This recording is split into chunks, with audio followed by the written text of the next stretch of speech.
Më 9 nëntor, mbi 1 milion shqiptar do të thirren të votojnë për zgjedhjet e pjesshme lokale që do të mbahen në 6 bashkitë e vendit.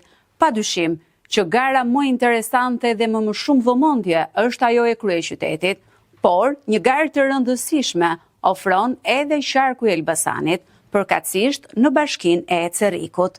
Bashkia e Ecerrikut numëron rreth 38.000 votues të regjistruar, por në zgjedhjet vendore të vitit 2023 morën pjesë vetëm 12.000 qytetar në 58 qendrat e votimit.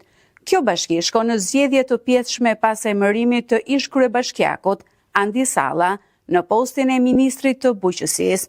Aktualisht detyrën e kryetarit të komanduar e ushtron nënkryetari Florenco Doko, i cili u caktua nga Këshilli Bashkiak.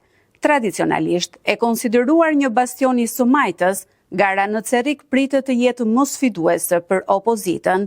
Sipas burimeve të InfoWeb Media, deri tani as mazhoranca dhe as opozita nuk kanë zyrtarizuar kandidaturat për këtë bashki.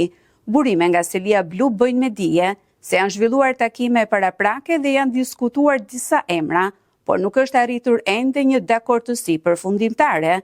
Nga ana tjetër pritet që Partia Socialiste të propozojë për këtë garë Florenco Dokon, ndonse nuk përjashtohet mundësia e një kandidature tjetër nga radhët e së-majtës. Votuesit në këto 6 bashki do të hedhin votën e tyre vetëm për kryetarin e bashkisë, pasi këshillat bashkiak të dalë nga zgjedhjet e vitit 2023 janë funksional dhe nuk preken nga ky proces. Në zgjedhjet të pjesshme shkojnë bashkitë Tiranë, Mat, Cerrik, Berat, Vlorë dhe Tepelen. Kryetarët që do të dalin nga zgjedhjet e 9 nëntorit do ta ushtrojnë këtë detyrë deri në pranverën e vitit të 2027, njësoj si kundër kryebashkiakët e tjerë. Kujtojnë faktin se të 6 bashkitë që do të shkojnë në zgjedhje herën e fundit janë fituar nga Partia Socialiste.